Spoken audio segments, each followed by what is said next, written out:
Yana bir bor assalomu alaykum barchaga. Demak, biz Defos buxgalter maktabida bo'lib o'tgan birinchi bosqich olimpiada savollarini tahlilini ko'rib chiqamiz. Demak, ekran hammaga yaxshi ko'rinyapti.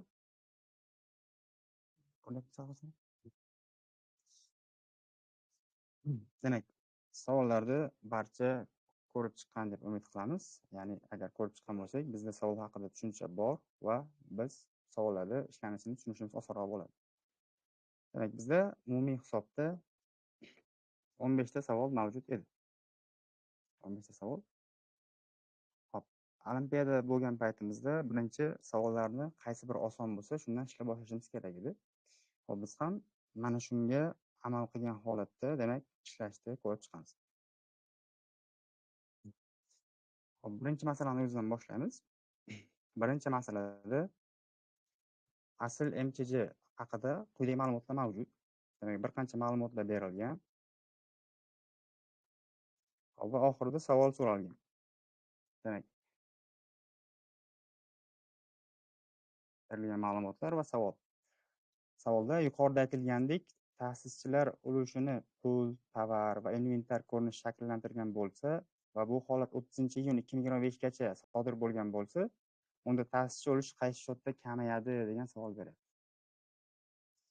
Hop, aytilgan ma'lumotlarni o'qib chiqadigan bo'lsak, korxona tashkil etilgan 12-may 2025-yilda va usta fondining jami summasi 300 million so'm. Korxonaning ikkita ta'sischisi mavjud va birinchi ta'sischining ulushi ikkinchi ta'sischining ulushiga qaraganda 20 million ko'p. Birinchi ta'sischi ulushining yarmi evaziga korxonaning hisob raqamiga pul qo'ygan va ikkinchi ta'sischi esa korxona faoliyatini amalga oshirish uchun korxonaga ulushining ma'lum qismi evaziga tovar va inventar bergan.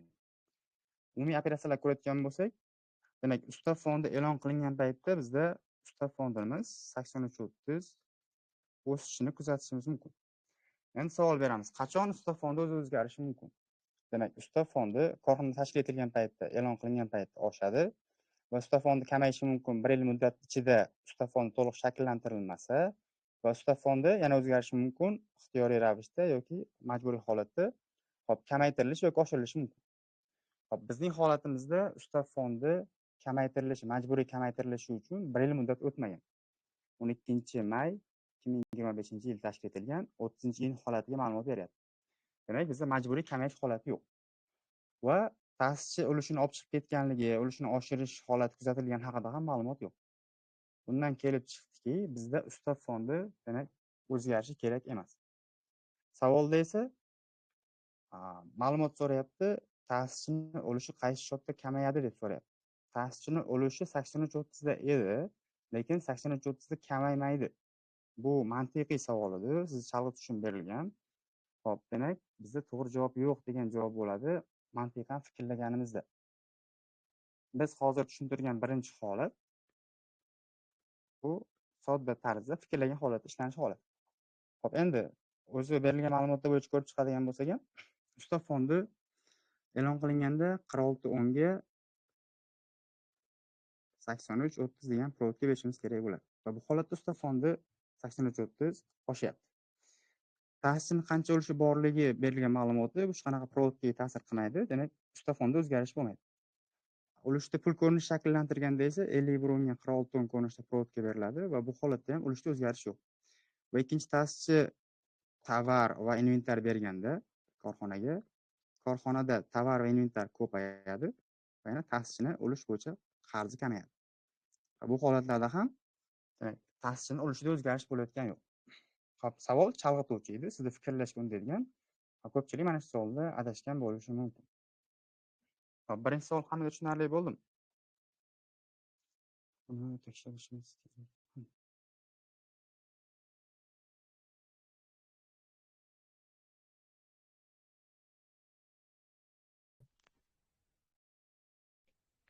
Kimdirda savol bo'ladigan bo'lsa, bemalol berishingiz mumkin birinchi masala bo'yicha.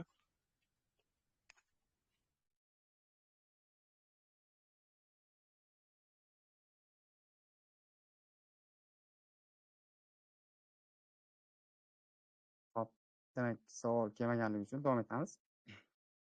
Hop, ikkinchi masalani ko'rishimiz kerak bo'ladi. Hop, A korxonasida ish kunlari 5 kunlik va oylik hisoblash tartibi kunbay deyilyapti. Quyida korxonaning shtat jadvali berilgan. Demak, shtat jadvaliga ko'ra, demak, 4 xil lavozim mavjud ekan va har bir lavozim bo'yicha bittadan shtat birligi mavjud ekan. Va maoshlarni berilgan va jami oylik berilgan. Endi korxonaning ishchilari hech qachon ish qoldirmaydi, ya'ni to'liq ishga kelishadi. Birorta xodimning oylik maoshi korxona ochilgan paytdan boshlab hozirgacha o'zgarmagan. Demak, umuman o'zgarish oyligi yo'q. Korxona buxgalteri korxonada ishlayotgan barcha xodimlar uchun quyidagi oylar uchun quyidagicha hisob-kitoblarni amalga oshirgan. Yanvar oyi uchun jami hisoblangan ish haqi 7 million so'm, fevral oyida jami hisoblangan mehnat haqi 10 million so'm, mart oyida o'qituvchiga hisoblangan mehnat haqi 2 million so'm. Savol: quyidagi mulohazalardan qaysi biri to'g'ri deyapti? Biz javob topishimiz mumkin. Javob topishimiz kerak bo'ladi. Demak, endi shtat jadvali qanaqa hujjat, qanaqa ma'lumot beradi deydigan bo'lsa, shtat jadvali bu korxonada mavjud ish o'rinlarini ko'rsatuvchi hujjat. Shtat jadvalida mavjud lavozimda bo'sh ish o'rni bo'lib, xodim ishga olinmagan holat bo'lishi ham mumkin. Biz mana shu narsani demak fikrlagan bo'lishimiz kerak edi. Ya'ni 4 ta lavozim mavjud bo'lib turib, lekin hali 4 ta xodim ishga olinmagan bo'lishi ham mumkin. Ya'ni shu holatda inobatga olishimiz kerak bo'ladi. Demak, yanvar oyi uchun buxgalter aniq xato hisob-kitob qilgan deyapti. Aniq xato deb aytyapmiz. Aniq xato bo'la oladimi, yo'qmi? Demak, tekshirib ko'ramiz. Hop, bizda tasavvur qiling, 3 ta xodim mavjud. Rahbar ishga olingan, buxgalter ishga olingan va administrator ishga olingan. Va 3 ta xodimga hisoblangan oylik maosh to'liq ishlaydi dedik. Demak, 3 millionga 2,5 million qo'shsak 5,5 million, 1,5 million qo'shsak 7 million so'm. Demak, 7 million so'm hisoblangan to'g'ri bo'lishi mumkin ekan, agar bizda 3 ta xodim ishga olingan bo'lsa. Demak, aniq xato degan javob shuning uchun noto'g'ri. Demak, A mulohaza xato bo'lganligi uchun bizda A va B javoblar o'zidan avtomatik tarzda chiqib ketdi. Endi yanvar oyi uchun buxgalter to'g'ri hisob-kitob qilgan bo'lishi mumkin. Demak, buni ko'rdik. Albatta to'g'ri hisob-kitob qilgan bo'lishi mumkin. Demak, B'si to'g'ri. Endi C'sida fevral oyi uchun buxgalter aniq xato hisob-kitob qilgan deyapti. Fevral oyida jami hisoblangan mehnat haqi 10 million so'm deyapti. Endi tasavvur qiling, fevral oyida o'qituvchi ham ishga olingan va 4 ta ishchi bor. Agar to'liq ish haqi hisoblanganda bizda 8,5 million so'm bo'lar. Lekin bizda mulohazada aytyapti, mehnat haqi deyapti. Mehnat haqi 4 ta tarkibiy qismdan iborat. Bu ish haqi, ishlanmagan vaqt uchun to'lov, rag'batlantirish to'lov va kompensatsiya. Ya'ni qanaqadir rag'batlantirish to'lov hisoblangan bo'lishi mumkin, boshqa to'lov to'g'ri hisoblangan bo'lishi mumkin va bu holatda jami hisoblangan summa 10 million bo'lishi mumkin. Misol uchun rahbarga 1,5 million so'm mukofot hisoblangan. Va shu holatda jami hisoblangan mehnat haqi bizda 10 million so'mni tashkil etadi. Bu holat ham to'g'ri bo'lishi mumkin. Demak, aniq xato hisob-kitob qilgan degan joyi bizda xato. Bu holatda ham isbotlab berish mumkin. Demak, bizda C javob bor javob ham chiqib ketadi. Shunda D javob chiqib ketdi va C javobda o'zi qoldi. Xuddi shu tartibda demak, F varianti ham to'g'riligini ko'rib chiqsak bo'ladi. Demak, keyin davom ettiradigan bo'lsak, mart oyida buxgalter o'qituvchi uchun oylik hisoblashda aniq xato hisob-kitob qilgan deyapti. Mart oyida o'qituvchiga hisoblangan mehnat haqi 2 million so'm. Bu ham xuddi shu mantiq bo'yicha 1,5 million so'm faqat ish haqi hisoblangan. Demak, o'qituvchiga va 500 ming so'm qanaqadir boshqacha to'lov turi hisoblangan bo'lishi mumkin mehnat haqi tarkibidagi. Va shunda 2 million so'm mehnat haqi hisoblangan bo'lishi mumkin. Demak, aniq xato hisob-kitob qilgan degani uchun Y mulohaza ham chiqib ketadi va F mulohaza to'g'ri. Shu jihatdan bizda C javob bo'ldi.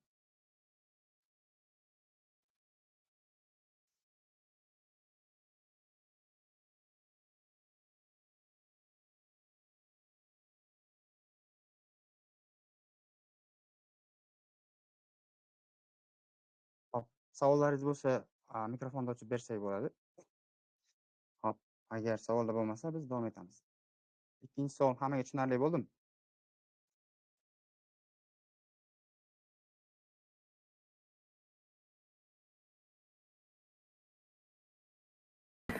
Ha, tushunarli. Hop, yaxshi. Demak, uchinchi savolimiz quyidagi mulohazalardan qaysilari noto'g'ri? Demak, korxona chakana savdo bilan shug'ullanganda doim ulgurji savdodagi firmadan ko'ra ko'proq foyda topadi. Demak, bizda doim degan so'z ishlatyapti. Bu xato bo'ladi, noto'g'ri bo'ladi, chunki chakana savdoning faoliyati kattaroq bo'ladigan bo'lsa, ya'ni mijozlar ko'proq bo'ladigan bo'lsa, demak, chakana savdoda ulgurji savdoga qaraganda ko'proq foyda qilishi ham mumkin. Misol uchun, chakana savdoning foydasi 100 million.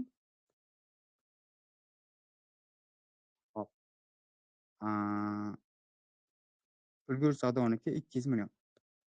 Ya'ni savolni holati bo'yicha vaziyat o'zgartiradigan bo'lsak, doim ko'p bo'lmasligi ham mumkin, ya'ni ko'p bo'lmasligi ham mumkin yoki ko'p bo'lishi ham mumkin. Ikki xil holat. Bu korxonaning faoliyatiga bog'liq. Ya'ni uni mijozlariga, joylashgan joyiga, xizmat ko'rsatgan xizmatini yoki sotayotgan tovarlarning sifatiga bog'liq bo'lishi mumkin. Hop, chakana savdoni foydasi ulgurji savdodan ko'p bo'lishi ham, kam bo'lishi ham mumkin. Bizda doim ko'proq foyda topadi deyapti. Demak, shu jihatdan bu mulohaza, demak, noto'g'ri. Bizdan noto'g'risini so'ragan. Shuning uchun biz buni javobga olishimiz kerak bo'ladi. Demak, A javob, yo'q javob chiqarib tashlaymiz javoblardan. Shunda bizda A va B variantdan bitta variant bo'lishi mumkin. Demak, B mulohazada korxona faoliyatidan qat'iy nazar doim jami yillik daromadiga qarab aylama yoki foiz soliq to'lovchi bo'ladi deyapti. Demak, bu yerda ham doim jami yillik daromadiga qarab deyapti. Hop, bu ham xato bo'lishi mumkin. Jami yillik daromadiga qaramasdan turib, hop, ayrim faoliyat turlari, misol uchun, hop, gaz, misol uchun zapravkalarni oladigan bo'lsak, yoqib qo'yish shoxobchalarini, ular daromaddan qat'iy nazar foiz soliq to'lovchi bo'lishi kerak bo'ladi. Va mana shu holatda bu javob bizda xato bo'ladi, doim deganligi uchun. Hop, buni ham biz javobga olishimiz kerak bo'ladi. Hop, say mulohazada xo'jalik yurituv subyektlar buxgalteriyasida счетlar doim 4 ta raqamdan iborat bo'ladi deyapti. Hop, bu to'g'rimi, noto'g'rimi desa, savol beramiz. Necha xil shot turi bor o'zi xo'jalik yurituv subyektlar buxgalteriyasida? Ya'ni 6 xil shot turi bor. Shulardan bittasi balansdan tashqari shotlaridir va u shotlar bizda 3 talik bo'ladi.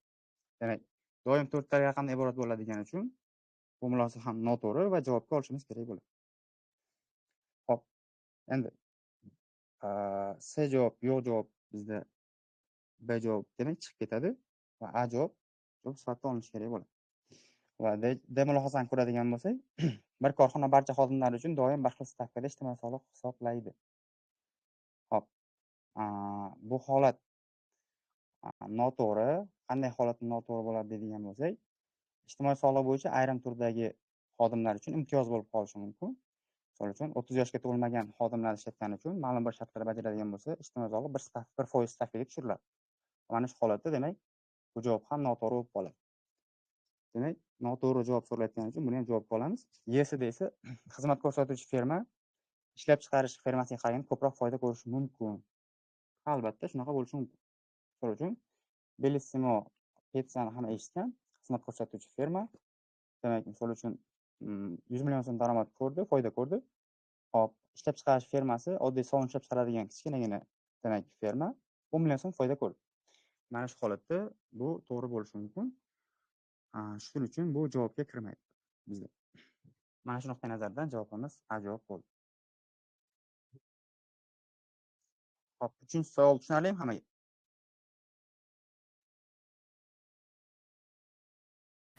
Tushunarli. Hop, yaxshi. 4-savol. Astaq aksiyadorlik jamiyati 2024-yilda tashkil etilgan va korxona buxgalteri korxonaning barcha moliyaviy hisobotlarini 2024-yil uchun tayyorlagan. 2025-yil 3-chorak yakuniga qadar, 3 chorak davomida quyidagi operatsiyalar sodir bo'lgan. Faqat mana shu operatsiyalar. Birinchisi, korxona 300 million so'mlik tovar xarid qilgan. Birdan provokatsiyani yozib ketamiz. 29/10 60/10. Tovarning 40%ni 50% stavka bilan sotgan. Birinchisi 91/20 29/10. Ikkinchi provokatsiyasi 40/10 90/20.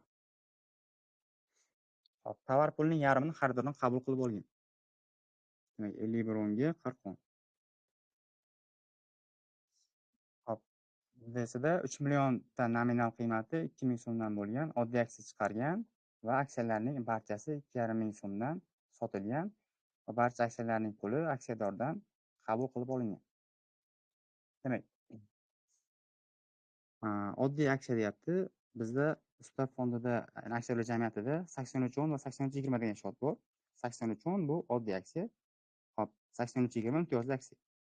Demak, 3 millionta nominal qiymati 2000 so'mdan bo'lgan aksiya chiqargan. Uni provokatsiyani yozib ketadigan bo'lsak, summasini hisoblamasdan. Hop, 46/10 83/10 degan provokatsiya berishimiz kerak bo'ladi, aksiyadorlik jamiyati bo'lgani uchun. Hop, va aksiya chiqargan faqat 2000 dan bo'lganda 2,5 mingdan chiqaryapti sotgan. Ya'ni hop, va bizda 84 o'rin degan shot bor. Emissiyaviy daromad, ya'ni nominal qiymatga yuqoriroq sotgan paytda hop, 46 mingga 84 o'rin bizda mana shunaqa holat paydo bo'ladi. Ya'ni buni to'g'ridan-to'g'ri foydaga olib bormaymiz. Biz 84 o'rin degan shotda ko'rsatishimiz kerak bo'ladi. Ya'ni har bir aksiya bo'yicha 500 so'm qiymatni shtatda ko'rsatishimiz kerak bo'ladi. Va pul qabul qilib olingan barcha aksiyani 50 bronga 46 o'rin. Hop, bu demak D holati, uchta holati. Mana shunaqa provokalar bo'lardi agar provoka berganimizda.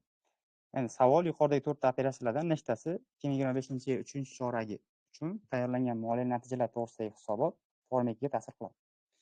Demak, Form 2 da nimalar ko'rsatiladi desa, korxonaning daromad va xarajatlari ko'rsatiladi. Demak, birinchi holat bo'yicha A'sini ko'radigan bo'lsak, 29,60 o'rin deyapmiz. Tranzit shot, ya'ni daromad xarajat shoti yo'q. Demak, birinchi holatimiz ta'sir qilmaydi. Demak, ketdi. Ikkinchi holatda 91,29 o'rin. Tan narx ham bor, xarajat 92 daromad ham bor. Demak, ikkinchi holat B holat ta'sir qiladi bizga. Uchinchi holat xaridordan pulni olgan 50 bronga 40 o'rin, hech qanaqa tranzit shoti yo'q. Demak, moliyaviy natijaga olib borilmaydi bu. Ham ta'sir qilmaydi. To'rtinchi holatda ham hech qanaqa tranzit shoti yo'q. Demak, bu ham moliyaviy natijaga olib borilmaydi. Siz chalg'itgan bo'lishi mumkin, 2000 narsani 2,5 ming sotyapti, 500 so'm foyda bo'lyapti deb. Buni demak, buxgalter to'g'risidagi qonunchilikka ko'ra biz buni 84 o'rin degan shotda ko'rsatishimizga majburmiz va bu holatda bu to'g'ridan-to'g'ri foydaga bormaganligi uchun demak, bu ham bizda hozir javob bo'lmaydi. Faqat bittagina B holatdagi holat Form 2 ga ta'sir qiladi. Shuning uchun bizda javob A javob bo'lishi kerak bo'ladi. Endi 5-savol ham shunga bog'liq edi. Vaziyat bir xil. Faqat pul oqimlari to'g'risidagi hisobotga qaysi ta'sir qiladi deb savol bergan. Hop, bu holatda bizda ko'radigan bo'lsak, hop, C holat bo'yicha bankka pul kelib tushyapti. Ya'ni pul oqimi bor va D holat bo'yicha bankka pul kelib tushyapti, pul oqimi bor. A va B holatlarda esa hech qanaqa pul aylanmasi yo'q. Pul chiqib ketmagan ham, kirib kelmagan ham. Shu holat uchun demak faqat ikkitasi. C va D holatlar bizda demak pul oqimlari to'g'risidagi hisobotda ko'rinishi kerak bo'ladi. Shuning uchun javobimiz B javob. Demak, ikkita holatda degan javob bo'ladi. 4-chi, 5-chi savollar tushunarli bo'ldimi?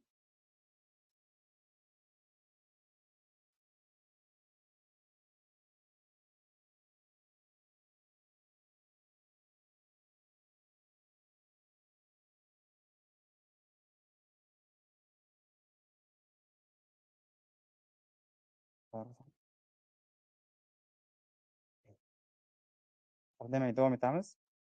Hop, 6-savol. Quyida korxonaning 2024-yil uchun quyidagi moliyaviy natijalar to'g'risidagi hisobotdan ko'chirmalar keltirilgan. Ma'lum bir qism berilgan. Demak, 2024-yillik Form 2 dan ko'chirma, ya'ni 2024-yil 1-yanvardan 31-dekabrgacha bo'lgan Form 2 berilgan. Va 2024-yil 1-chorak uchun Form 2 dan ko'chirma berilgan, faqat 1-yanvardan 31-martgacha bo'lgan holat uchun. Endi bizda so'ralyapti, hop, korxonaning 2023-yil va 2024-yil oxirgi 9 oydagi tovar va tayyor mahsulot sotish, xizmat ko'rsatishdan sof tushumlarning yig'indisi deb. Hop, mana shu A holatda imtihon jarayonida, ya'ni olimpiadada ozroq tushunmovchilik bo'lib qolgan. Va so'zi o'sha ikkalasini bog'lab beradi. Oxirgi 9 oydagi degani 2023-yilda ham oxirgi 9 oyi va 2024-yilda ham oxirgi 9 oyni nazarda tutgan bo'ladi.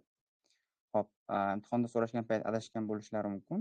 Hop, demak buni uzr so'raymiz buning uchun. Bu holatda savolimizda shuni nazarda tutmoqchi bo'lgan. Ya'ni 2023-yilning oxirgi 9 oyidagi va 2024-yilning oxirgi 9 oyidagi tovar va tayyor mahsulot sotish, xizmat ko'rsatishdan sof tushumlarning yig'indisini so'ragan. Hop, endi tovar sotishdan daromad bizda 90-20. Tayyor mahsulot sotishdan daromad 90-10. Xizmat ko'rsatishdan daromad 90-30. Sof tushumi deganda, ya'ni haqiqiysiz, ya'ni igri soliqlarsiz qiymat nazarda tutiladi. Va buni Form 2 ga qaraydigan bo'lsak, 0-satrda o'zi aytib qo'ydi. Mahsulot, tovar, ish va xizmatlarni sotishdan sof tushum. Hop, endi buni qanday topamiz deydigan bo'lsak, hop, Bizdan 2 xil ma'lumot so'rayapti. Xo'p. 2023-yilning oxirgi 9 oy. Xo'p. Ya'ni 1-apreldan 31-dekabrgacha bo'lgan holat so'rayapti. Va 2024-yilni 1-apreldan 31-dekabrgacha bo'lgan holat so'ralyapti. Faqat mana shu ikkalasini yig'indisini so'rayapti. Bizdan ikkalasini yig'indisini topilyapti. Xo'p, endi moliyaviy hisobotda tayyorlanadi ikkita davrga solishtirish maqsadida bizda berilgan hisobot davridagi holat va o'tgan yilning shu davridagi holat berilgan. Xo'p, va moliyaviy hisobot o'sish tartibida ketadi. Hozir faqat yillik qolgan, choraklik so'ralmayapti, lekin shu choraklik tayyorlanganda qanaqa bo'lardi va qanaqa ta'sir qiladi. Xo'p, mana bu B holatda bergan ko'chirmamiz bizda 31-martdagi holatni ifodalaydi. 31-mart va 2024-yil hisobot davri degani uchun. Va mana bu esa 31-mart 2023-yilni ifodalaydi. Xo'p, bunisi esa 2024-yil yillik bo'lgani uchun 31-dekabr 2024 ifodalaydi. Va bunisi 31-dekabr to'g'ri 2023-yilni ifodalaydi. Xo'p, endi bizning holatimizda 2023-yil oxirgi 9 oylik o'sha sof tushumini topishimiz kerak bo'ladi. Xo'p, buning uchun qanday topamiz deydigan bo'lsak, xo'p, 2023-yil 31-martgacha bo'lgani bizda 30 ming bo'lgan. Xo'p, mahsulot, tovar, ish va xizmatlarni sotishdan sof tushumimiz 31-mart 2023-yilgacha 30 ming bo'lgan. Va bu yilning oxirigacha o'sib borgan 150 minggacha. Ya'ni butun yillikdagi 150 ming bo'lyapti. Va shundan 31-martgacha birinchi chorakgacha bo'lgan 30 ming bo'lyapti. Va qolgan 1-apreldan 31-dekabrgacha bo'lgan muddati ayirib tashlaydigan bo'lsak, bizda 120 mingga to'g'ri kelyapti. 120 ming. Ya'ni 1000 so'mda qisqartirib yozilyapti hisobot. Shuning uchun ya'ni 120 ming deganda biz 120 million so'mni nazarda tutyapmiz. Xo'p. Endi bu joyga 120 ming yozamiz. Plus 2024 ham shunaqa. Xo'p. 50 ming bo'lgan 31-mart holatigacha bo'lgani va o'sib borgan taqdirda 200 mingga yetgan. Ya'ni yillikdagi va 1-apreldan 31-dekabrgacha bo'lgan o'sha mahsulot, tovar, ish, xizmatlarni sotishdan sof tushumimiz bizda orasidagi farqi hop 150 ming tashkil etdi. Ikkalasini qo'shadigan bo'lsak, bizda 270 ming degan summa kelib chiqadi. Demak, ana shu summani javobga yozishimiz kerak bo'ladi. Ha, savolda. Hop, endi B'sida korxonaning 2024-yil oxirgi 9 oyda yalpi foydasi summasini so'raydi. Hop, 2024-yil oxirgi 9 oydagi. Hop, buni qanday topamiz desa, 2024 bu joyda bizda o'ng tarafda. Hop, va yalpi foydani o'zi aytgan. 0.30-satrda hop, 0.satr 0.20 ni ayirsak, ya'ni mahsulot sotishdan sof tushumdan o'sha mahsulot tanlarini ayirib tashlaydigan bo'lsak, bizda yalpi foyda kelib chiqadi. Va yalpi foyda bizda 25 ming bo'lyapti. Hop, 31-mart 2024-yil holatiga. Va yalpi foydamiz 90 ming tashkil etyapti 31-dekabr holatiga. Hop, ya'ni o'sib borgan 90 minggacha, demak, qanchaga o'sganini topmoqchi bo'lsak, demak bizda 75 ming degan summa kelib chiqadi. Demak, bu holatda 75 ming so'm degan summani olishimiz kerak bo'lar edi. Hop, ya'ni buni chizma ko'rinishida ko'rsatgan bo'lsak, umumiy yillikdagi 90 ming yalpi foyda bo'lyapti. Birinchi chorak uchun 25 ming yalpi foyda tashkil etgan va 1-apreldan 31-dekabrgacha oshib borgan summa bizda 75 ming so'mni, 75 million so'mni, ya'ni qisqartirilgan 75 mingni tashkil etyapti. Hop, C holatda korxonaning 2025-yil birinchi choragi uchun tayyorlangan moliyaviy natijalar to'g'risidagi hisoboti forma 2 ning 3-stoni 0.satriga yoziladigan summani so'raydi. Demak, 2025-yil birinchi choragini tayyorlagan hisobotimiz, demak bizda ma'lumot bo'lishi kerak 31-mart 2025 holatiga. Hop, va 3-ustuni 0.satr deyapti. Demak, chorakli bo'lgani uchun mana B ko'rinishidagidek bo'ladi va mana bu joydagi ma'lumot turadi 31-mart 2025 Biz o'tgan yilning shu davrida degan joyda 31-mart 2024 ko'rsatishimiz kerak bo'ladi. Ya'ni 3-stun 0-10 satr mana bu joyda bildirganligi uchun bizda 31-mart 2024 deb hisobotga olsak 50 ming. Mana shu 50 ming, ya'ni 2024-yil 31-martdagi summa 2025-yil 1-oygacha bo'lgan hisobotda 3-stun 0-10 satrga joylashadi.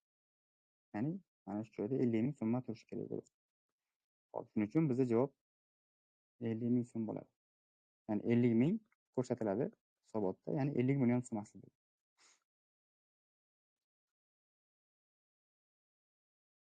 Hop, qanaqasini yozib yuboring gruppaga, birinchi 6 savolga savol bormi?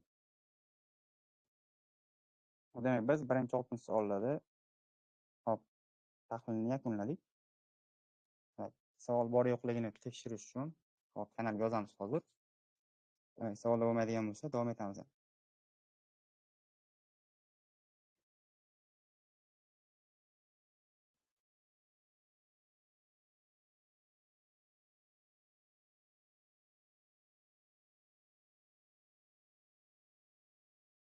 Kimda qaysi qismida savol bo'ladigan bo'lsa, bemalol berishingiz mumkin.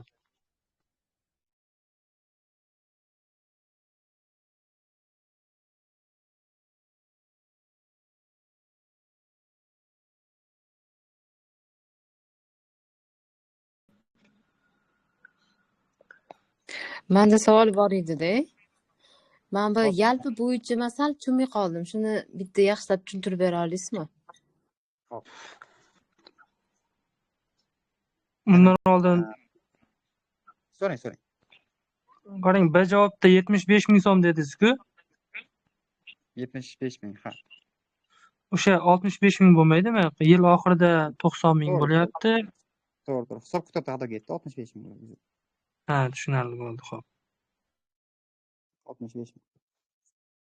Hop, demak, yalpi foyda nima degani? Bizda 54-sonli Vazirlar Mahkamasining qarori bilan tasdiqlangan nizomga ko'ra, hop, moliya natijani shakllantirish va xarajatlar tarkibi to'g'risidagi nizom bor. Va mana shu nizomda ko'rsatilishicha, demak, bizda yalpi foyda qisqartirib yozadigan bo'lsak, teng bo'ladi mahsulot va xizmatlar sotishdan sof tushum minus tannarx. Sotilgan mahsulotlar tannarx. Hop, shodlar bo'yicha tushuntiradigan bo'lsak, sodda qilib, mana bu 90 shot bo'ladi bizda. Ya'ni 90-10 tayyor mahsulot sotganimizdan daromad, 90-20 tava sotishdan daromad, 90-30 xizmat sotishdan daromad. Va mana shuni yig'indisi, ya'ni qirqasi qo'shilmayapti bu yerga. Sof tushum deb shuning uchun nazarda tutilyapti va tannarxi 91-shotda ayirishimiz kerak bo'ladi. Va mana shunda bizda yalpi foyda kelib chiqadi.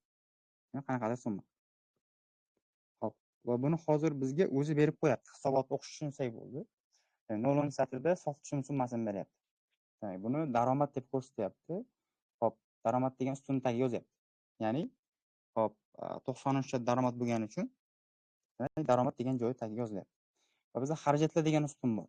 Hop, 91-shot xarajat bo'lgani uchun, demak, sotilgan mahsulot, tovar, ish va xizmatlarning tannarxini, demak, xarajatlar ustunda ko'rsatyapti. Va ayrilganda foyda yoki zarar chiqishiga qarab tegishli ustunga. Agar foyda bo'lsa daromad tarafda, ya'ni daromad ko'pligi uchun. Zarar bo'lganda edi, hozir misol uchun 40 million so'm, 40 ming bo'lganda edi xarajatlar tarkibida. Hop, unda bizda 4-ustunga yozilishi kerak bo'lardi, 10 ming degan summa. Hop, mana shundan demak yalpi foydani qanchaligini bilib olsak bo'ladi. Katta rahmat, tushundim. Hop. Davom etamiz. Tannarxga kiritilmaydigan xarajatni aniqlang degan. Hop, 4-sonli bahonamasimiz bor bizda, ya'ni tovar moddiy zaxiralar hop to'g'risidagi bahamasi. Ya'ni bahamasi o'zi buxgalteriya hisobining milliy standart. Buni barchamiz bilamiz deb o'ylayman. Hop, bunga ko'ra bizda hop tannarxga kiritilmaydigan xarajatlar bor. Hop, va shulardan faqatgina ro'yxatda berilgani, bizda javobda berilgani C variant. Bank xizmati uchun ketgan xarajat tannarxga kiritilmaydi. Va buni 94-30 boshqa operatsion xarajatlar sifatida ko'rsatamiz buxgalteriyada. Qolgan hammasi demak tannarxga kiritiladi. Shuning uchun javob C.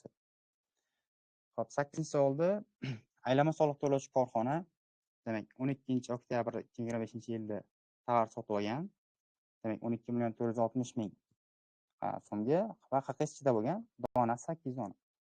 Va ushbu tovarlarning 240 donasini sotgan 15-oktyabr 2025-yilda 4,60 ming so'mga. 20 oktyabrda esa qolgan tovarini 40%ni 4,690 ming so'mga sotdi. Demak, qolgan tovarlarning hammasini demak 25 oktyabr 2025-yilda 6,9 million so'mga sotyapti. Bizda savol so'rayapti, 20-oktyabr 2025-yilda sotilgan tovarning tan narxi. Demak, buni topish uchun biz nima qilishimiz kerak? Biz har bir birlik mahsulot tan narxini, ya'ni sotilgan mahsulot tan narxini ko'paytirib qo'yishimiz kerak bo'ladi. Bizda bir marta sotib olgan to'g'risida ma'lumot beryapti. 12-oktyabr 2025-yilda va summasi 12,460 ming so'm. Xo'p, javobni kimdir tanlagan bo'lishi mumkin, D javobni yoki A javobni. Demak, qolgan javoblar deyarli to'g'ri kelmaydi. Xo'p, qanaqa holatda demak qaysi javob chiqadi? Bizda QQS ichida kaliti beryapti. Ferma o'z aylanma soliq to'lovchi korxona. Demak, kimdir QQSni ajratib olib, qolgan summani demak tan narxda olib ketgan bo'lishi mumkin. Lekin aylanma soliq to'lovchi korxona bo'lgani uchun QQSda ham tan narxga qo'shishimiz kerak bo'ladi. Ya'ni xarid narxi, shartnoma bo'yicha kelishilgan xarid narxi plus QQS. Agar biz QQS fermani sotib olsak, bizda tan narx tashkil etadi aylanma soliq to'lovchi korxona uchun. Chunki QQS bizda chegaralanmaydigan, ya'ni qoplanmaydigan soliq bo'ladi. Xo'p, shuning uchun biz tan narx sifatida 12,460 ming so'mni o'zini olishimiz kerak edi. Va bu 12,460 ming so'mlik tovar bizda 800 dona. 800 ga bo'lsak, bir birlik mahsulotni demak tan narxga chiqadi. Va bizda savolda so'rayapti 20-oktyabrda sotilgan tovarning tan narxini. Xo'p, va 20-oktyabrda sotilgan. Xo'p, qolgan tovarning 40%. Endi qolgan tovarning 40% deganda nima nazarda tutyapti? 800 dona tovar bor edi va sotib bo'lindi 15-oktyabrda 240 dona. Va bizda qoldi 560 dona tovar. Va mana shu 560 dona tovarning 40%ni sotyapti 20-oktyabrda. 560 dona 40%ni topadigan bo'lsak, bizda 224 dona bo'ladi. Demak, 224 dona mahsulot bizda sotilyapti. Va mana bu chiqqan summani 224 ko'paytirib qo'yadigan bo'lsak, bizda 20-oktyabrda sotilgan partiyaning tovarining demak tan narxi kelib chiqadi. Va bu bizda hop kalkulyatorda hisob-kitob qilamiz. Faqat kalkulyator o'tish imkoniyati cheklangan bo'lyapti. Demak, o'zingiz hisob-kitob qilib ko'radigan bo'lsangiz, hop bizda A javob chiqishi kerak bo'ladi. Mana shu hisob-kitob amalga oshirsak. Ayni QQS ajratib olib hisoblab ketib qolgan holatda esa bizda D javob chiqadi.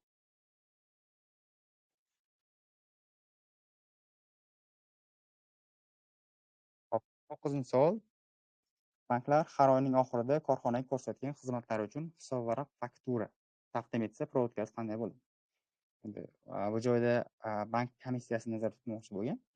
Hop, demak, o'zi bank komissiya ikki xil bo'lishi mumkin. Xizmat ko'rsatilgan paytda, ya'ni shot fakturasi yoki shot faktura holati bo'lishi mumkin. Demak, bizda shot faktura holatini so'rayapti. Javoblar tahlil qiladigan bo'lsak, oy davomida bank xizmati uchun to'langan to'lovlar uchun, ya'ni bank avtomatik tarzda bizda hisob raqamimiz pul chiqib ketgan paytda yechib olgan komissiyasi uchun biz avans o'tkazishimiz kerak bo'ladi. Nega? Chunki oy oxirida shot faktura keladi. Shot faktura kelgan paytda bizda majburiyat hosil bo'ladi. O'sha majburiyatdan oldin to'langan summalar, demak to'lovlar bizda avansga o'tishi kerak bo'ladi. Demak, 43 o'nga 50 burun bizda bu to'g'ri holatni ifodalaydi. Hisob faktura kelgan paytda demak xarajat 94.30 ga boshqa operatsion xarajat sifatida va majburiyatini xohlasangiz 60 o'nga, xohlasangiz 69.90 ga olishingiz mumkin. O'z ixtiyoringiz. Avans sotdan chiqarilishi 60 o'nga 43 o'ng. Hop, bu holat bizda to'g'ri holatni ifodalayapti. Hop, bu holatda esa oy davomida bank xizmati to'langan to'lovlar uchun 43.30 50 o'ng deyapti. 50 o'ng bizda xato. Ya'ni buni kassadan olib ketmaydi bank. 50 o'ng asosiy hisob raqamdan yechib oladi. Va xarajatni ham 94.20 ga ko'rsatib qo'yapti. Biz 94.20 ga emas, 94.30 ga borishimiz kerak bank xizmatidan. Mana shu holat uchun demak B javob bizda javob bo'la olmaydi. Xo'p, C javob nega xato deydigan bo'lsak, C javob bank tomonidan qarab aytganda, ya'ni ko'rsatgan xizmat uchun ko'rsatmoqchi bo'lgan provodkani, ya'ni 50 o'ngga 60 uchun ko'rsatilgan xizmat uchun avans kelganda to'g'ri holatni ifodalaydi. 40 ga 90-30 demak xizmat ko'rsatish uchun daromadni ifodalaydi. 60 o'ngga 40 o'ng avans sotdan chiqarish to'g'ri ifodalaydi. Faqat bank tomonidan qarab aytganda, banklarda shotlar 5 talik. Demak, bizda 4 talik shot bo'yicha beryapti. Demak, shuning uchun bu bizda javob bo'la olmaydi. Biz hozir korxona tomonidan qarab javobni olishimiz kerak bo'ladi. Hop, keyingi savolimiz nogironlik bo'lgan xodimlar ishlaydigan korxona xodimlari uchun 700 ming so'm ijtimoiy soliq to'ladi. Xodimlarga hisoblangan oylik qancha bo'lgan? Demak, ijtimoiy soliqda 4 xil stavkasi bor edi. Hop, bizda asosiy stavka 12% eng ko'p tarqalgan. Hop, 25% bo'lishi mumkin edi byudjet tashkilotlari uchun. Nogironlik bo'lgan shaxslar ishlaydigan korxonalar uchun 4,7% va sozpoda jamiyatga 7% bo'lishi mumkin edi. Biz nogironlik bo'lgan xodimlar ishlaydigan bo'lgani uchun, demak bizda javobda o'zi holatda bo'lishi kerak bo'ladi. Hop, 4,7%. Ijtimoiy soliq 4,7% stavka bo'yicha hisoblanib to'lanishi kerak bo'ladi. Demak, bizda aytyapti 700 ming so'm ijtimoiy soliq to'ladi deyapti. Demak, ijtimoiy soliq qoidasi bo'yicha ijtimoiy soliq qancha hisoblansa, shuncha to'lanishi kerak bo'ladi. Va nimadan hisoblanadi desa, demak, mehnat haqidan hisoblanadi. Hop, biz nimani topishimiz kerak? Qancha oylik hisoblanganini topishimiz kerak. Bizning noma'lum x, oyligi x bo'lgan va mana shu oylikdan 4,7% biz ijtimoiy soliq hisoblaganmiz. O'sha hisoblangan ijtimoiy soliq bizda 700 ming tashkil etgan. Demak, nega hisoblangan deyapmiz? Chunki hisoblangan ijtimoiy soliq bilan to'langan ijtimoiy soliq har doim bir xil bo'ladi. Hop, demak, mana shu holatda tenglama necha degan bo'lsak, x barobar 700 ming bo'lingan 4,7%. 4,7% ni koeffitsiyentni ifodalasak 0,047 bo'ladi. Konkretizga bo'lib ko'radigan bo'lsangiz, bizda summa chiqadi. Hop, mana bu javobdagi summa chiqishi kerak bo'ladi.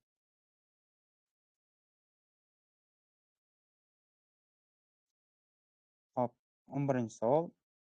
Fenvera Tem MChda ta'sischilar soni 50 dan tashkil qiladi. Demak, ulushlar teng taqsimlanadi. Ta'sischilardan biri rahbar, demak, aklada 5 million so'm.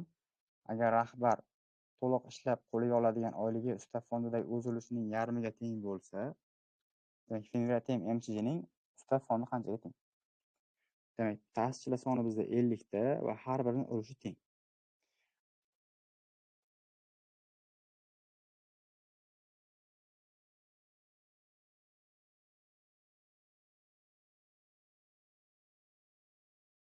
Demak, savol ko'p tushgan ekan. To'liq tushuntiradimi yo'qmi deb. Hop, bu holatni hozir to'liq tushuntirib bera olmaymiz. Agar to'liq o'rganmoqchi bo'lsangiz, o'sha defosda o'qiydigan bo'lsangiz, kurs davomida o'qituvchingizdan so'rashingiz mumkin. Dasturda o'zi qachon imtiyoz bo'lishi haqida tushuntirish beriladi. Agar defosda o'qimaydigan bo'lsangiz, bu haqida alohida post berishimiz mumkin, post e'lon qilishimiz mumkin. Hozirgi holat esa, demak, bu holatda to'xtab olmaymiz. Vaqtimiz chegaralanganligi uchun. Hop, demak, 11-savolda ta'sischilar soni 50 tani tashkil etadi deyapti.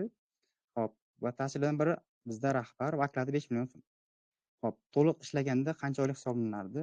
Demak, 5 million so'mda o'zi to'liq hisoblanadi. Demak, rahbarga hisoblangan oylik 5 million. Qo'liga oladigan qancha bo'ladi desa, 12% daromad solig'ini ushlab qolib, qolganini to'lashimiz kerak bo'ladi. 12% olib qoladigan bo'lsak, bizda 4 million 400 ming so'm qo'liga tegadigan summani tashkil etadi. Hop, endi 4 million 400 ming so'm qo'liga tegadigan summani aytyapti bizda savolda. Rahbar to'liq ishlab qo'liga oladigan oyligi ustav fondidagi o'z ulushining yarmiga teng bo'ladi. Demak, bu yarmini tashkil etsa, 12 ga ko'paytiradigan bo'lsak, bizda ustavdagi ulushning summasi kelib chiqadi. Va bu 8 million 800 ming so'm tashkil etadi. Hop, endi tasavvur qiling, bitta ta'sischining ulushi 8 million 800 ming so'm. Endi 50 tasining nechta qancha bo'ladi degan bo'lsak, 50 ko'paytiradigan bo'lsak, summa kelib chiqadi va konkretga ko'paytirib ko'radigan bo'lsangiz, bu bizda 440 million so'm tashkil etadi. Demak, 12-savolimiz quyidagi qaysi holatda xodimga ishdan bo'shatish nafaqasi to'lab beriladi? Demak, A holatda ish beruvchining tashabbusi bilan bo'shatilganda, xodimning o'zining aybi bilan. Demak, mehnat kodeksiga ko'ra, ish beruvchining tashabbusi bilan bo'shatilganda va xodimda aybi bo'lmagan holatda, demak, kompensatsiya nafaqasi to'lab berilishi kerak edi, ishdan bo'shatish nafaqasi. Lekin o'zining aybi bilan bo'lgani uchun bu holatda to'lanmaydi. Hop, tashkilot tugatilganda yoki YATda faoliyat to'xtatganda bu holatda to'lab berilishi kerak mehnat kodeksiga ko'ra. Hop, xodim kelishilgan mehnat shartnomasiga ko'ra ishlashdan bosh tortganda to'lab berilmaydi, chunki o'zi kelishyapti xodim, mehnat shartnomasida mana shu shartlar bo'yicha ishlar bajaraman deb, lekin o'zi shartlar bajarmay qo'ygandan keyin o'zini aybi bilan bo'layotgani uchun holatga ham to'lab berilmaydi. D holatda esa xodim boshqa hududga ko'chib o'tishga rozilik bergan deyapti. Rozilik bergandan keyin o'sha joyda ishni davom ettiradi. Hech qanaqa mehnat shartnomasi bekor bo'lmaydi va bu holatda nafaqa to'lanishiga demak hojat qolmaydi. Holatdan bizda javob bo'lmaydi. Ya'ni javob bajavob bo'ladi. 13-savolda xodim ikkita farzandi bilan ajrashgan va farzandlarining yoshi 7 va 9 yosh. Demak, 18 yoshga to'lmagan farzandlar uchun odatda aliment to'lab beriladi. Istisno holatda bo'lishi mumkin nogironlik bo'lgan shaxslarda. Hop, bizning holatimizda oddiy holat. Demak, ikkita farzand uchun aliment hisoblanishi kerak bo'ladi. Agar aliment oluvchiga 4.840.000 so'm aliment to'lab berilgan bo'lsa, o'sha oyda korxona ushbu xodim uchun jami qancha xarajat qilgan? Demak, 4.840.000 so'm nima degani bizda? Bu hisoblangan hop, aliment summasi, ya'ni to'langan aliment summasi bu joyda ham bir xil bo'ladi. Nega? Mehnat soliq kodeksining 369-moddasiga ko'ra, hop, aliment ko'rinishi daromaddan daromad hisob qilinmaydi. Demak, o'sha jami daromadi mana shu summani tashkil etyapti. To'lab berilgani ham, hisoblangani ham. Aliment qanday hisoblaydik desa, o'sha jami daromad bizda noma'lum misol uchun x, hop, faqat qo'liga tegadigan topamiz. Daromad hisobini olib qolamiz. 88% ni topadigan bo'lsak, mana shu aliment hisoblanishi kerak bo'lgan summa kelib chiqadi. Hozir faqat oylik deb qaraydigan bo'lsak, hop, oyligini 88% ni topsak, bizda aliment hisoblanishi kerak bo'lgan summa kelib chiqadi va farzandlar soniga qarab biz kerakli stavka bo'yicha aliment hisoblashimiz kerak bo'ladi. Ikkita farzand bo'lgan holatda 33.3% foiz ko'rinishida yoki koeffitsiyentda hop 1/3 bo'ladi. Ya'ni mana shu chiqqan summani 1/3 qismini topsak, bizda hisoblangan aliment summasi kelib chiqadi. Endi ko'pchiligimiz proporsiyani bilamiz. Tenglamani bilamiz, uzr. Hop, mana shu holatda 1/3 bu yoqda ko'paytirib turibdi. Bu yoqqa demak, ya'ni 3 bu yoqqa o'tadi. Aniqrog'i. Hop, mana shu tenglamadan hisob-kitob amalga oshiradigan bo'lsak, hop, x ko'paytirilgan 88% degan 0.88 koeffitsiyentda barobar. Demak, 4.840.000 ni hop, shu ko'paytiramiz.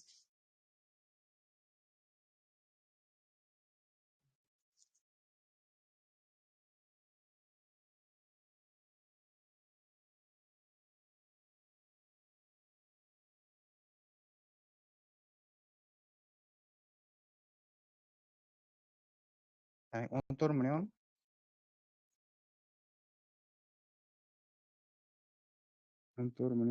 520.000 so'm degan javob kelib chiqadi.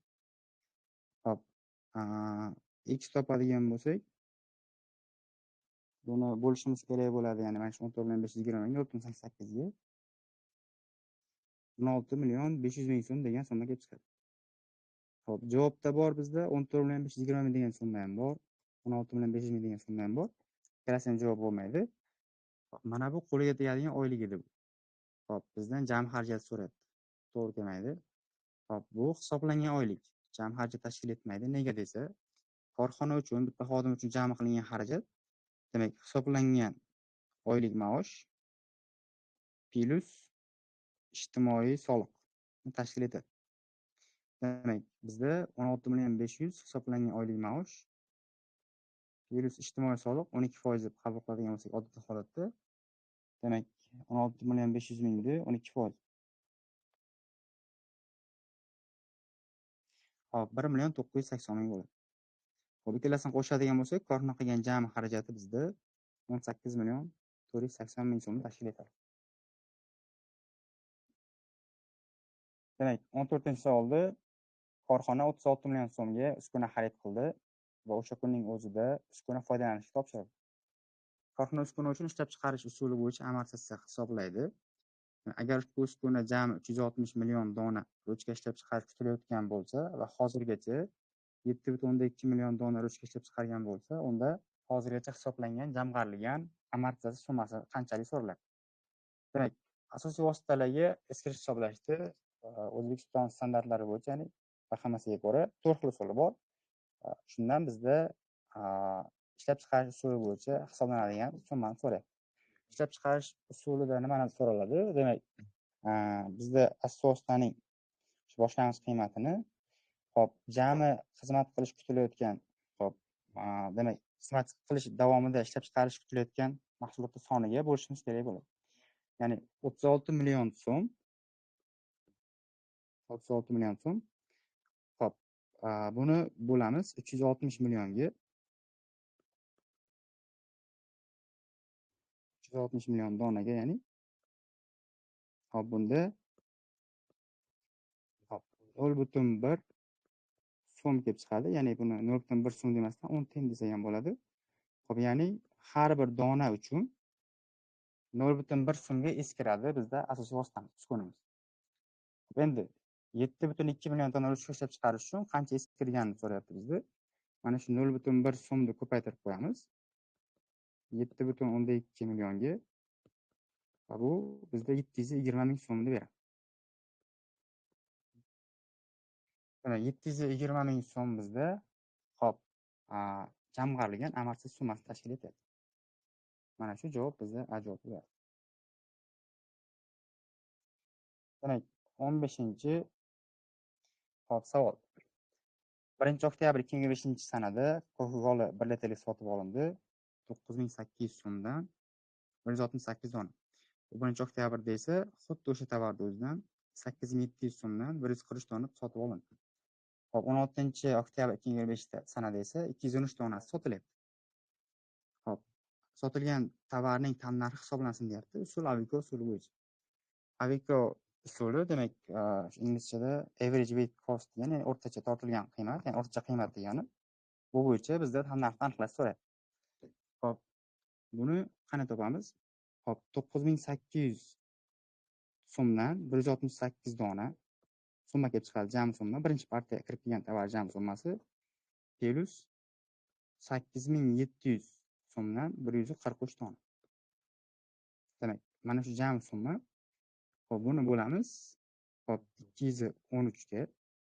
Ya'ni, uzr. 213 emas. Hop, ya'ni jami kirib kelgan mahsulot soniga bo'lishimiz kerak. 168 plus 143. Hop, mana shunda bizda kelib chiqadi bir dona mahsulotni o'rtacha qiymati, ya'ni tannarxi kelib chiqadi. Hop, va mana shundan so'ng bizdan so'ralayotgan narsa 213 dona sotilganda tannarxi qancha bo'lishini so'rayapti. Mana shuni 213 ko'paytirib qo'yadigan bo'lsak, bizdan so'ralgan summani demak topgan bo'lamiz.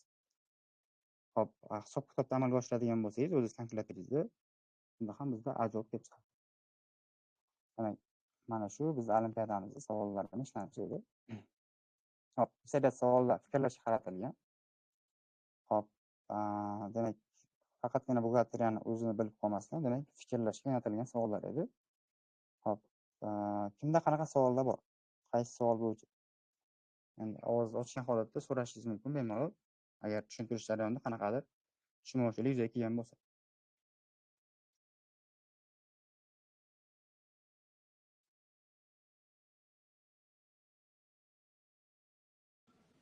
Savollar yo'q, rahmat sizlarga. Charchamanglar. Sog' bo'ling, salomat bo'ling. Assalomu alaykum hammaga.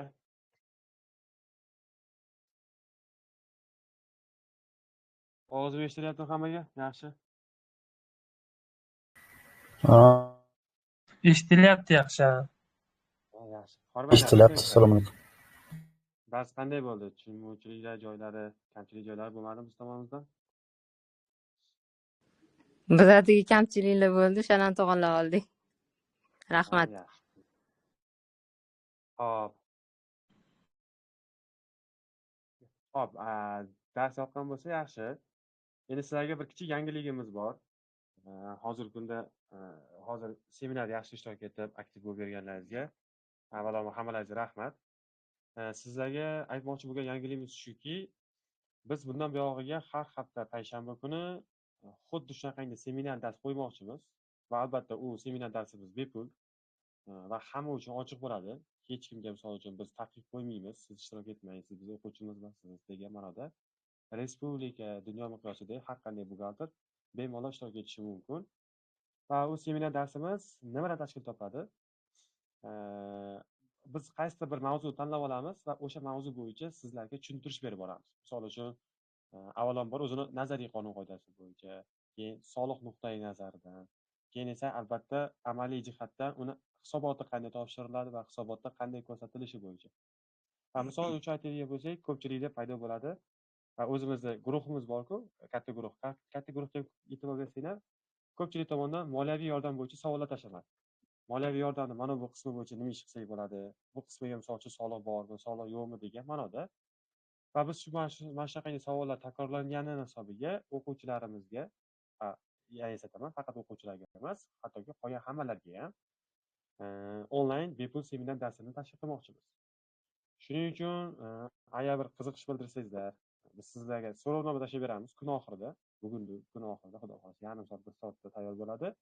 Sizlarga seminar so'rovnoma tashlab beramiz. So'rovnoma nimadan iborat? Birinchi dars endi nima bo'yicha o'zimiz hali bir aniq bir to'xtamga kelmaganimiz hisobiga sizlarga o'zlaringizga bir tanlov qo'yib beramiz. Ya'ni qanaqa? Sizlar bizning nomimizda mavzu tanlab berasizlar bizga. Biz o'shandan kelib chiqib, misol uchun sizlarga tushuntirishlar beramiz. Mavzular ro'yxati hozircha 5 ta. Eng asosiy amaliyotda ko'pchilik buxgalterlar qiynaydigan, ular bo'yicha savol paydo bo'ladigan mavzular bor. Birinchisi qo'shilgan qiymat solig'i. Sizda qandaydir o'ylantiradigan savolingiz bo'lishi mumkin. O'shaning uchun o'sha mavzuni tanlasangiz, biz o'sha bo'yicha sizlarga tushuntirish beramiz. Avvalambor albatta bazaviy ma'lumot, keyin maxsuslashtirilgan, keyin esa holatlari bo'yicha ko'rib chiqamiz amaliy misollarni va oxirida отчетda o'sha summalarni qanday qilib ko'rsatish kerak. Keyin ikkinchi mavzumiz foyda solig'i. Albatta u bo'yicha qanaqadir bir qator savollar paydo bo'lishi mumkin. Uni ham bemalol bizga taqdim qilsanglar, biz o'sha bo'yicha sizlarga tushuntirish beramiz. Va uchinchi mavzu aylanma soliq, to'rtinchi mavzu daromad va ijtimoiy solig'i, daromad solig'i va ijtimoiy soliq. Va beshinchi mavzuga keladigan bo'lsak, moliyaviy yordamni o'zini tanlab qo'yganmiz. Videoda bularni hozir ekranni ko'rsatishlik bo'ladi. Ekran ko'rinib turibdi. Ekran ko'rinib turibdi. Xo'p. Men sizlarga so'rovnoma ko'rsatib beraman, qanaqa bo'lishini.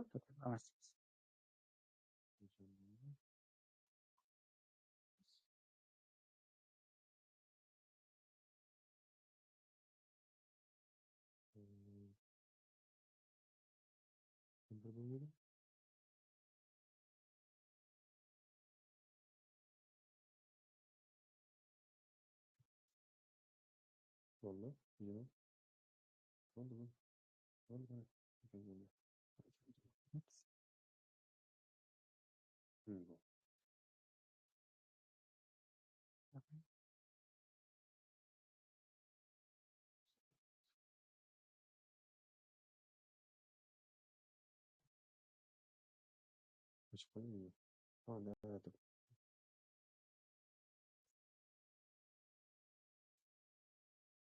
Xo'p, mana hali kun oxirida Telegram gruppalarga, o'zimiz katta kanalimizga va albatta Instagramimizga post qilib joylab beramiz.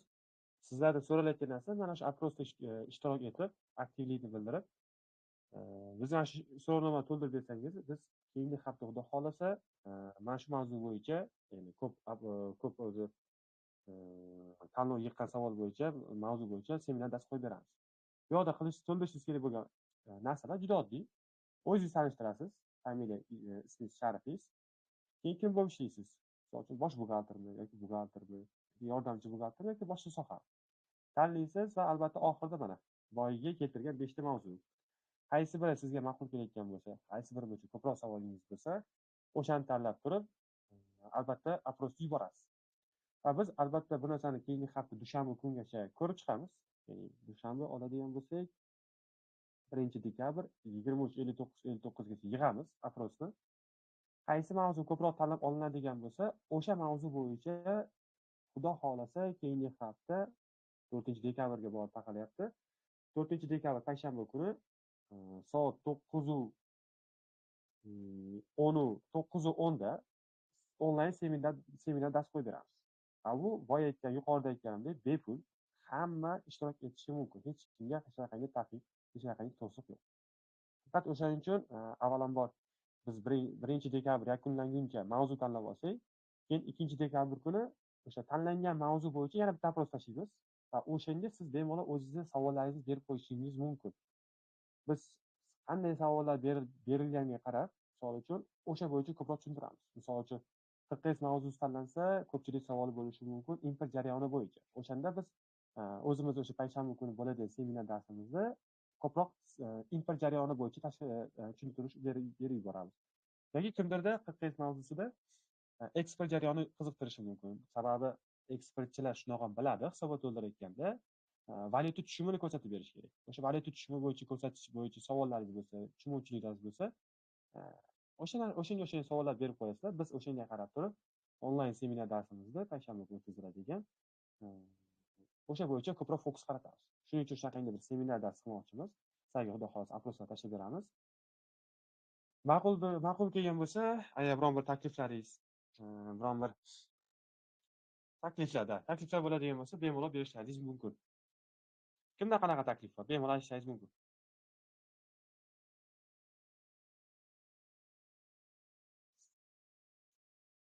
Eshityapsizlarmi? Taklif shuki, seminar darslar doimiy bo'lsa yaxshi bo'lardi har payshanba. Rahmat. Da, shuni aytish esimdan chiqib ketibdi. Biz bundan keyingi har payshanba, kalendardan ko'rib olsak ham bo'ladi. 4, 11, 18, 25 va hokazo xuddi shuni davom etadi. Endi faqat to'g'ri tushunasizlar, 1-yanvardan bo'lgani hisobiga 1-yanvardagini 8-yanvarga qoldiramiz. Chunki bu hafta 29-dekabrdan 4-yanvargacha defisi dam bo'ladi. O'sha hisobiga bu haftagini 8-yanvarga qoldirgan holda keyin davom ettiramiz. Lekin bu seminarimiz to'xtovsiz har payshanba kuni soat 9:10 da boshlangan holda necha soat davom etadigan bo'lsa, 1 soat davom etadigan bo'lsa, 1 soat tashkil qiladi, 1,5 soat bo'ladigan bo'lsa, 1,5 soat vaqt talab qiladigan bo'lsa, o'shancha davom etishga albatta harakatini qilamiz. Lekin Rahimov boya savol berdilar, albatta har hafta to'xtovsiz tashkil qilib beramiz. Yana kimda qanday misol uchun savol bor bizga yoki taklif, bemalol qiziqtirgan savollaringiz yoki takliflaringiz bo'lsa, bemalol berishlaringiz mumkin.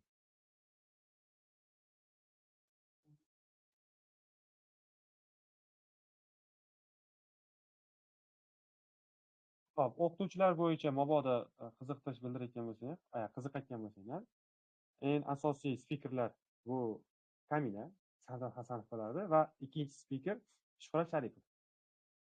Va albatta, keyinchalik ish ko'paygani hisobiga, savollar ko'paygani hisobiga keyingi o'qituvchilarimizni qo'shamiz va uchinchi spikerimiz Olimjon Hamroqulov bo'ladi. To'rtinchi spikerimiz bu Fayoz Haydar. Mana shu 4 o'qituvchi ko'proq o'z hissalarini qo'shgan holda shu darslarni tashkil qilib beradilar. Asosiy lekin boshlanishiga men bilan Shuhrat Sharipov hammalar taningizlar. Shuhrat Sharipov o'z yerda o'tiribdilar, просто chiqishga negadir hijolat qilyaptilar. Albatta xudo xohlasa keyingi safargi seminarimizda unaqangi narsa yuz bermaydi. Bemalol o'zini ishtirokini beradi. Hamma o'qituvchini yoddan taniymiz.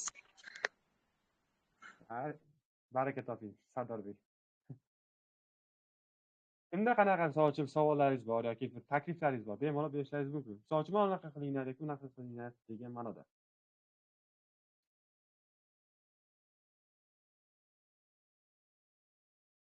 Unda sukunatga qaraganda ko'pchilikda hammaga tushunarli bo'ldi deb o'ylaymiz. Hozir bitta narsa aytmoqchi edimda, qisqa.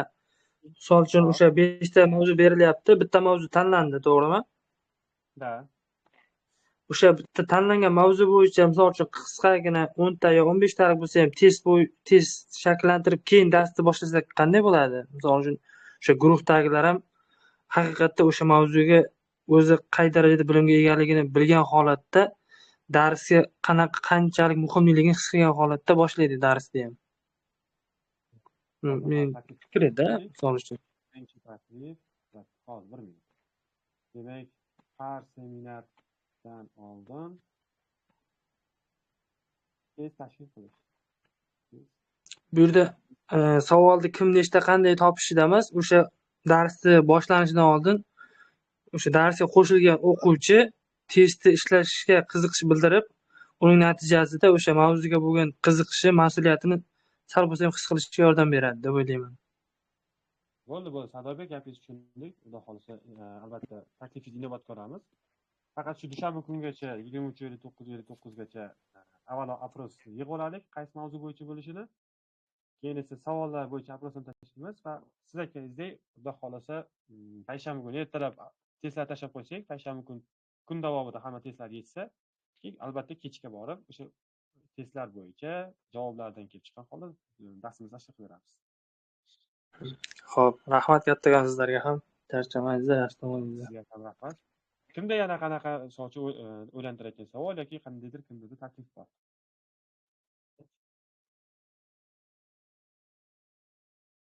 Hop, agar ichinaqangi taklif, ichinaqangi misol uchun taklif, savol bo'lmaydigan bo'lsa, albatta bugungi onlayn seminar darsimiz o'z nihoyasiga yetkazamiz. Hammalaringizga rahmat. Faqat sizlardan aytgancha bir so'rab qoladigan narsam bor. Mana shu seminar darsimiz hammaga manfaat keltirishi uchun, hammaga manfaatli bo'lishi uchun sizlardan so'raydigan narsamiz, o'zlaringizni tanish buxgalterlaringizga, kursdoshlaringiz, misol uchun moliya institutida, narxozda o'qiydiganlar bo'lsa, o'shalarga ko'proq ulashinglar. Что bizni maqsadimiz nima? Bu yerda ko'proq buxgalterlarni qamrab olib, ko'proq kishiga foydali qilish. Misol uchun xudoga shukr, bugun ishtirok yaxshi bo'ldi. 50 kishi yaqinroq odam ishtirok etib seminarda o'z ishtirokini bildirishdi. Endi albatta bizning maqsadimiz faqat 50 ta bilan chegaralanib qolish emas, bu sonlarni ko'proqqa erishtirish. Misol uchun 100, 200, 500, 1000 va hokazo, albatta qo'ldan kelgancha niyatlarga qarab kerak bo'lsa 10 mingtagacha ko'tarish. Shuning uchun hammalardan so'rab qolardik, tashlab berilayotgan seminar darslar bo'yicha ma'lumotlarni ko'proq ulashinglar. Defos Instagramga albatta istoriyalar qo'yib boramiz. O'sha istoriyalarni, postlarni qo'yib boramiz. Istoriyalarga qo'yib, o'zlaringizga ko'proq tanishtirib bersangizlar, ko'proq kishini qamrab olardiklar, albatta hammaga manfaat keltirar edik. Eslatib o'taman, albatta bu bepul va hamma ishtirok etishi mumkin. Agar savollaringiz va takliflaringiz bo'lmasa, hammaga xayr, sog', salomat bo'linglar. Sizlar bilan Defos jamoasi. Rahmat, sog' bo'ling.